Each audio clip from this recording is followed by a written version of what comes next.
다니엘 4장. 느부갓네살 왕이 전국에 있는 모든 백성과 나라와 민족들에게 다음과 같은 조서를 내렸습니다. 너희에게 평강이 넘치기를 원한다. 지극히 높으신 하나님께서 내게 보여주신 기적과 놀라운 일을 너희들에게 기꺼이 알리고자 한다. 그가 행하신 기적은 크시며 그의 기사는 놀랍도다. 그의 왕국은 영원할 것이며 그의 통치는 대대에 미칠 것이다. 나 느부갓네살이 집에서 편히 쉬며 궁정에서 평안을 누릴 때 꿈을 꾸었는데 그 꿈 때문에 두려워하였다. 침상에서 누워 생각하는 중에 환상을 보고 잠을 이루지 못하였다. 나는 그 꿈과 그 뜻을 알아보려고 명령을 내려 바빌론의 모든 지혜자들을 내 앞으로 불러오게 하였다. 마술사와 점성가와 주술가와 점쟁이들이 왔을 때에 그들에게 꿈 이야기를 해주었으나 그들은 그 꿈을 풀지 못했다. 마지막으로 다니엘이 내 앞에 나타났다. 그는 내가 내 신의 이름을 따서 벨드사살이라 불렀던 자였다. 그는 거룩한 신들의 영을 지닌 사람이어서 내가 꾼 꿈을 그에게 말해주었다.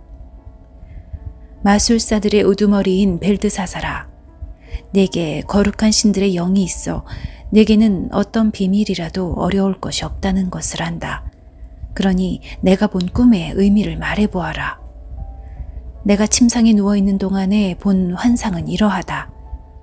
나는 땅의 한가운데에서 매우 높은 한 그루의 나무를 보았다. 그 나무는 크게 자라 튼튼하게 되고 그 높이는 하늘까지 닿아서 땅끝에서도 잘 보였다. 나뭇잎은 매우 푸르렀으며 누구나 먹을 수 있을 만큼 열매도 아주 많았다. 나무 아래에서는 들짐승들이 쉬었고 가지에는 새들이 모여들고 모든 생물이 그 나무에서 먹이를 얻었다. 또한 나는 환상 속에서 한 거룩한 감시자가 하늘로부터 내려오는 것을 보았다. 그가 큰 소리로 이렇게 외쳤다. 이 나무를 베어내고 그 가지를 꺾어라. 잎사귀는 다 떨어버리고 열매는 흩어버려라. 나무 아래서 쉬는 짐승들은 쫓아내고 가지에 모여든 새들도 쫓아버려라. 그러나 그루터기는 뿌리와 함께 땅에 남겨두고 쇠줄과 놋줄로 묶어서 들풀 가운데 내버려 두어라. 하늘에 이슬에 젖게 하고 땅의 풀 가운데서 들짐승과 함께 살게 하여라. 또 그에게 사람의 마음 대신에 짐승의 마음을 주어서 7때를 지내게 할 것이다. 이 일은 감시자들이 명령한 것이요 거룩한 이들이 선언한 것이다. 이는 지극히 높으신 하나님께서 인간의 나라를 다스리시며 그가 원하는 사람에게 그 나라를 주시며 가장 낮은 사람을 그 위에 세우시는 것을 모든 사람들로 알게 하려는 것이었다. 이것이나 느부갓네살 왕이 꾼 꿈이다. 그러니 벨드사살아, 이 꿈의 뜻을 풀어보아라. 내 나라에 있는 모든 지혜자들도 이 꿈의 뜻을 풀지 못했으나 거룩한 신들의 영이 내게 있으니 너는 풀 수 있을 것이다. 그러자 벨드사살이라고도 불리는 다니엘은 놀라 한동안 마음이 어지러웠습니다. 그래서 왕이 그에게 말했습니다. 벨드사살아, 이 꿈과 그 뜻 때문에 놀라지 않기를 바란다. 이에 벨드사살이라고도 불리는 다니엘이 왕에게 대답하였습니다. 왕이시여, 그 꿈이 왕의 원수에 관한 꿈이며 그 뜻도 왕의 적에 대한 것이었으면 좋겠습니다. 왕이 꿈에서 보셨던 나무는 크고 튼튼하게 자랐으며 그 꼭대기가 하늘까지 닿아서 땅끝에서도 잘 보였습니다. 그 잎사귀는 아름다웠으며 열매는 누구나 먹을 수 있을 만큼 매우 많았습니다. 들짐승들이 나무 아래에 와서 쉬었고 가지에는 새들이 모여들었습니다. 왕이시여, 그 나무는 바로 왕이십니다. 왕은 크고 강해지셨습니다. 왕의 강대함은 하늘에 닿았고 왕의 통치는 땅 끝까지 미쳤습니다. 왕께서 볼 때 거룩한 감시자가 하늘에서 내려와서 이 나무를 베어 없애버리되 뿌리의 그루터기는 땅속에 남겨두고 그것을 쇠줄과 놋줄로 동이고 들풀 가운데 내버려 두어 이슬에 젖게 하고 들짐승과 함께 어울리게 하여 7대를 지내도록 하여라 라고 말했습니다. 왕이시여, 꿈의 뜻은 이러합니다. 이것은 지극히 높으신 하나님께서 장차 일어날 일을 왕에게 미리 보여주신 것입니다. 왕은 사람들에게서 쫓겨나 들짐승들과 함께 살게 될 것입니다. 왕은 소처럼 풀을 뜯게 될 것이며 하늘에서 내리는 이슬에 젖게 될 것입니다. 7대가 지난 뒤에야 왕은 비로소 지극히 높으신 하나님께서 인간의 나라를 다스리신다는 것과 그 나라를 자기 뜻에 맞는 사람에게 주신다는 것을 알게 될 것입니다. 또 나무뿌리의 그루터기를 땅에 남기라 명한 것은 왕이 하나님께서 다스리신다는 것을 깨달으신 뒤에 왕의 나라가 굳게 선다는 뜻입니다. 그러므로 왕이시여, 저희 충고를 받아들이십시오. 죄악을 버리고 옳은 일을 하십시오. 가난한 백성을 불쌍히 여기시고 악한 길에서 벗어나십시오. 그렇게 하면 혹시 왕의 영화가 계속 이어질 수 있을지 모릅니다. 이 모든 일이 그대로 나 느부갓네살 왕에게 일어났다. 12달이 지난 뒤 내가 바빌론 왕궁의 옥상을 걷고 있을 때였다. 나는 이렇게 말했다. 이 바빌로니아는 위대하지 않은가? 내가 내 힘과 권력으로 세웠지 않은가? 내 영광을 위해 세운 것이 아닌가? 이 말을 마치기도 전에 한 목소리가 하늘에서 들렸다. 느부갓네살 왕아, 내게 말하노니 왕권이 너에게서 떠나갔다. 너는 사람들에게서 쫓겨나 들짐승들과 함께 살게 되고 소처럼 풀을 뜯어먹게 될 것이다. 7해가 지난 후에 너는 비로소 지극히 높으신 하나님께서 인간의 나라를 다스리신다는 것과 그 나라를 자기 마음에 드는 사람에게 주신다는 것을 알게 될 것이다. 그 말은 곧장 나 느부갓네살 왕에게 그대로 이루어졌다. 나는 사람들에게서 쫓겨나 소처럼 풀을 뜯어먹었으며 내 몸은 하늘에서 내리는 이슬에 젖었다. 나의 머리털은 독수리의 깃털처럼 자랐고 나의 손톱은 새의 발톱처럼 길게 자랐다. 정해진 기간이 지나자 나 느부갓네살은 하늘을 우러러보고 정신을 되찾을 수 있게 되었다. 나는 지극히 높으신 하나님, 영원히 살아계신 분에게 찬양과 영광을 돌렸다. 하나님의 다스리심은 영원하며 그의 나라는 대대로 이어질 것이다. 그는 땅의 백성들을 없는 것 같이 여기시며 하늘의 군대와 땅의 백성들을 뜻대로 다루신다. 어느 누구도 그가 행하시는 일을 막을 수 없으며 어느 누구도 무엇을 행하셨느냐고 물을 수 없다. 내가 정신을 되찾았을 때 나의 명예와 위엄과 나라의 권세가 회복되었고 나의 고문관들과 관리들이 나를 찾아왔으며 왕위가 회복되자 전보다 더 위세가 커졌다. 이제 나 느부갓네살은 하늘의 왕께 찬양하며 영광을 돌린다. 그의 일은 모두 참되며 그의 행하심은 의로우시다. 그는 교만한 사람을 낮추신다.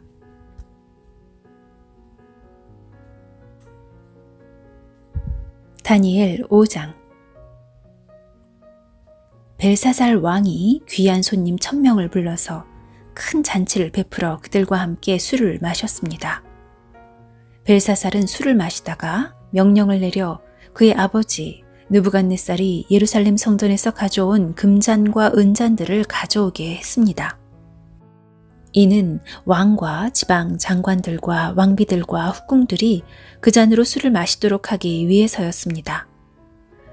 예루살렘에 있는 하나님의 성전에서 가져온 금잔들을 내어오자 왕과 그의 귀한 손님들과 왕비들과 후궁들이 그 잔으로 술을 마셨습니다. 그들은 술을 마시면서 금과 은과 노쇠와 쇠와 나무와 돌로 만든 신들을 찬양했습니다. 바로 그때 사람의 손가락이 나타나더니 촛대의 맞은편 왕궁 석고벽 위에 글자를 쓰기 시작했습니다. 왕은 그 손가락이 글자를 쓰는 것을 보았습니다. 왕은 두려움에 사로잡혀 얼굴이 창백해지고 다리에 힘이 없어져 무릎이 후들후들 떨렸습니다. 왕은 점성가들과 주술사들과 점쟁이들을 불러오게 하였습니다. 왕이 바빌론의 지혜자들에게 말했습니다. 누구든지 이 글을 읽고 그 뜻을 내게 풀어주는 사람에게 자주색 옷을 입혀주고 목에는 금사슬을 걸어주고 이 나라에서 셋째 가는 통치자로 삼겠다. 왕의 지혜자들이 모두 왔으나 그 글자를 읽거나 그 뜻을 설명할 수 있는 사람은 아무도 없었습니다. 벨사살 왕이 더욱 두려워하여 얼굴이 더 창백해졌고 손님들도 당황하였습니다. 그때 왕의 어머니가 왕과 귀한 손님들의 떠드는 소리를 듣고 연회장으로 들어와서 이렇게 말했습니다. 왕이시여, 만수무강하십시오. 두려워하지 마시고 얼굴에서 근심을 거두십시오. 왕의 나라에 거룩한 신들의 영을 받은 사람이 있습니다. 그는 왕의 아버지 때에 신들의 지혜와 같은 지혜와 명철을 보여준 사람입니다. 선왕이신 느부갓네살 왕은 그 사람을 마술사, 점성가, 주술가와 점쟁이들의 우두머리로 세우셨습니다. 제가 말하는 사람은 다니엘입니다. 느부갓네살 왕은 그에게 벨드사살이라는 이름을 지어주셨습니다. 그는 매우 총명하며 지식과 통찰력을 가진 사람입니다. 그는 꿈과 비밀을 말할 수 있고 아무리 어려운 문제라도 풀 수 있습니다. 다니엘을 부르십시오. 벽 위의 글자가 무슨 뜻인지 그가 왕에게 설명해 줄 것입니다. 다니엘이 부름을 받아 왕 앞에 나왔습니다. 왕이 그에게 물었습니다. 내 이름이 다니엘이냐? 내가 내 부왕이 유다에서 데려온 포로 가운데 한 사람이냐? 내 안에 신들의 영이 있다는 말을 들었다. 내가 매우 총명하며 지식과 통찰력이 있다는 말도 들었다. 내가 지혜자들과 마술사들을 불러 벽 위에 적힌 이 글자를 읽고 그 뜻을 말해보라고 했으나 아무도 설명하지 못했다. 그런데 너는 해석을 잘하고 어려운 문제도 잘 푼다고 들었다. 그러니 벽 위에 적힌 글을 읽고 설명해 보아라. 내가 그렇게만 할 수 있다면 내가 네게 자주색 옷을 입혀주고 목에는 금사슬을 걸어주고 이 나라의 셋째 가는 통치자로 삼아주겠다. 다니엘이 왕에게 대답했습니다. 선물은 왕이 가져가시고 상도 다른 사람에게 주십시오. 하지만 나는 왕을 위해 벽 위에 글을 읽고 그 뜻을 풀어드리겠습니다. 왕이시여, 지극히 높으신 하나님께서 왕의 아버지 느부갓네살을 위대하고 강한 왕으로 만드셨습니다. 하나님께서 그에게 큰 권세를 주셨기 때문에 백성들과 나라들과 각기 다른 말을 쓰는 모든 사람이 느부갓네살 왕을 무서워했습니다. 그는 마음대로 사람을 죽이기도 하고 살리기도 했으며 높이기도 하고 낮추기도 했습니다. 하지만 느부갓네살 왕은 너무 높아지고 교만해졌습니다. 그래서 왕의 보좌에서도 쫓겨나고 누리던 영광도 빼앗겼습니다. 느부갓네살 왕은 사람들에게서 쫓겨나 그 마음이 들짐승처럼 되어 들나귀처럼 살며 소처럼 풀을 먹었고 몸은 이슬로 젖었습니다. 그러다가 비로소 지극히 높으신 하나님께서 인간의 나라를 다스리신다는 것과 하나님의 마음에 드는 사람에게 그 나라를 주신다는 것을 알게 되었습니다. 느부갓네살의 자손인 벨사살 왕이시여, 왕께서는 이 모든 일을 알면서도 마음을 낮추지 않으셨습니다. 오히려 하늘의 주를 거스르고 주의 성전에 있던 잔들을 가져오게 하여 귀한 손님들과 왕비들과 후궁들과 함께 그 잔으로 술을 마셨습니다. 그리고 왕은 왕의 생명과 왕이 하시는 모든 일을 다스리시는 하나님을 섬기지 않고 은과 금과 노쇠와 쇠와 나무와 돌로 만든 신들을 찬양하였습니다. 보지도 못하고 듣지도 못하고 아무것도 깨닫지 못하는 그것들은 참신이 아닙니다. 그래서 하나님께서 이 손을 보내셔서 벽에 글자를 쓰게 하신 것입니다. 벽에 적힌 글자는 메네 메네 데겔 바르신입니다. 그 뜻은 이렇습니다. 메네는 하나님께서 왕의 나라의 끝날을 정하셨다는 뜻입니다. 데겔은 왕이 저울 위에 달리셨는데 무게가 모자란다는 뜻입니다. 바르신은 왕의 나라가 나뉘었다는 뜻입니다. 왕의 나라는 메데와 페르시아 사람들에게 넘어갈 것입니다. 이에 벨사살이 명령을 내려 다니엘에게 자주색 옷을 입히고 금사슬을 목에 걸어주고 그를 나라의 셋째가는 통치자로 세웠습니다. 바로 그날 밤에 바빌로니아의 왕 벨사살이 죽임을 당했습니다. 메데 사람 다리오가 새 왕이 되었습니다. 다리오의 나이는 62세였습니다.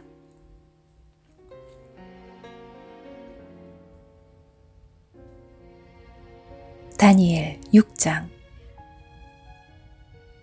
다리오는 총독 120명을 세워 나라 전체를 다스리게 하는 것이 좋겠다고 생각했습니다. 그는 또 그들 위에 총리 3명을 세웠는데 다니엘도 그 가운데 한 사람이었습니다. 왕이 그들을 세운 이유는 나라를 다스리는데 어려움이 없도록 하기 위함이었습니다. 다니엘은 다른 총리나 총독들보다 더 뛰어났기 때문에 왕은 그에게 나라 전체를 맡기려 했습니다. 그러자 다른 총리와 총독들이 다니엘을 고소하려고 그의 잘못을 찾으려 했지만 그가 충성스럽게 나라 일을 잘 맡아 처리했으므로 아무런 잘못이나 흠을 찾을 수 없었습니다. 그러자 그들이 말했습니다. 다니엘은 하나님의 율법에 관한 것이 아니면 흠을 찾을 방법이 없겠소. 그래서 총리와 총독들이 모여 왕에게 가서 말했습니다. 다리오 왕이시여, 만수무강하십시오. 우리 총리들과 수령들과 총독들과 보좌관들과 지휘관들이 의논한 것이 있습니다. 우리는 왕이 한 가지 법을 세우셔야 한다고 생각합니다. 그것은 바로 앞으로 30일 동안 왕 이외에 다른 신이나 다른 사람에게 기도를 하는 자가 있으면 누구든지 사자굴에 넣어야 한다는 것입니다. 왕이시여, 이 법을 세우십시오. 메데와 페르시아의 법은 예로부터 고치지 못하는 것이었으니 이 법에도 도장을 찍어 고치지 못하게 하십시오. 다리오 왕은 법을 세우고 거기에 도장을 찍었습니다. 다니엘은 왕이 새 법에 도장을 찍은 것을 알고도 자기 집 다락방으로 올라가 늘 하던 것처럼 하루에 3번씩 무릎을 꿇고 하나님께 기도하며 감사를 드렸습니다. 그 방 창문은 예루살렘 쪽을 향해 열려 있었습니다. 그 사람들이 무리를 지어 가다가 다니엘이 하나님께 간절히 기도드리는 모습을 보았습니다. 그들은 왕에게 가서 왕이 세운 법에 대해 말했습니다. 왕이시여, 왕은 앞으로 30일 동안 왕 외에 다른 신이나 다른 사람에게 기도를 하면 누구든지 사자굴에 넣는다는 법을 세우시고 거기에 도장을 찍지 않으셨습니까? 왕이 대답했습니다. 그렇다. 내가 그 법을 세웠다. 또한 메데와 페르시아의 법은 고칠 수 없다. 그 사람들이 왕에게 말했습니다. 유다에서 잡혀온 사람 중 다니엘이 왕께서 도장을 찍으신 법을 무시하고 아직도 날마다 하루에 3번씩 자기 하나님께 기도하고 있습니다. 왕은 그 말을 듣고 매우 괴로워했습니다. 왕은 다니엘을 구하고 싶어서 해가 질 때까지 그를 구할 방법을 찾으려 애썼습니다. 그 사람들이 무리를 지어 왕에게 가서 말했습니다. 왕이시여, 메데와 페르시아의 법은 왕이 한 번 법이나 명령을 내리고 나서는 그것을 다시 고칠 수 없다는 것을 기억하십시오. 그래서 다리오 왕은 명령을 내려 다니엘을 붙잡아 사자굴에 넣게 했습니다. 왕이 다니엘에게 말했습니다.